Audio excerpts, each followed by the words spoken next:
My name is Nicholas Woodward, and I have a passion for making video games. I started in 7th grade with a virtual model of a cell that allowed my classmates to learn about the functions of different organelles, and expanded on the idea of teaching biology through video games with my 9th grade AP Bio project, which was a virtual reality simulation of a signal traveling through a nerve cell. Through these projects, I learned to model and animate voxels, which are 3D pixels, and program in C#. Beginning to realize the gratification I got from making games that inspired a change in the player, I became part of a team competing in the Go Code Colorado competition, which challenges people to make a company using public Colorado data. Our company offered a service aimed at helping people who suffered from chronic illnesses by generating a map displaying areas that are best suited to fulfill their needs.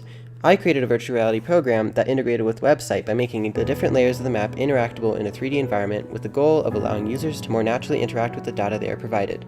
I moved on to creating something along the more conventional definition of a video game, taking the opportunity to expand my knowledge of C#, voxel modeling, and the Unity game development engine by creating a game called Etherin. It started with the basic idea of having an infinitely generated world, and then expanded on that by inhabiting it with more detailed voxel objects. I experimented with ways of animating my character in models, as well as used my knowledge of music theory to create a soundtrack. The main challenge of creating this game was the constant requirement for algorithms. I had to learn to create everything programmatically so that it could be generated along with the environment. I also encountered struggles with processes such as rigging and animating my character, which I eventually overcame and grew from. To pursue my goal of creating a game with a strong social purpose, I created Lucrum. My main goal is to reflect my belief that video games are a medium that can communicate controversial concepts beyond direct discussion.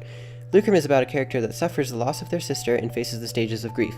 He is guided by a golden wisp that appears from his sister's grave and allows him to interact with map elements to open new paths and progress. The stages of grief are represented by phases of the game in summer, autumn, winter, and finally spring. Each phase of the game leads up to a boss representing a main struggle the character is facing. The character learns to accept the reality of his sister's death, forgive their mother who they blamed for it, bargain away the golden wisp after being tricked to bring her back, and finally face off against the wisp when it turns into a corrupted form of her, bringing them to acceptance of their death and the conclusion of the game.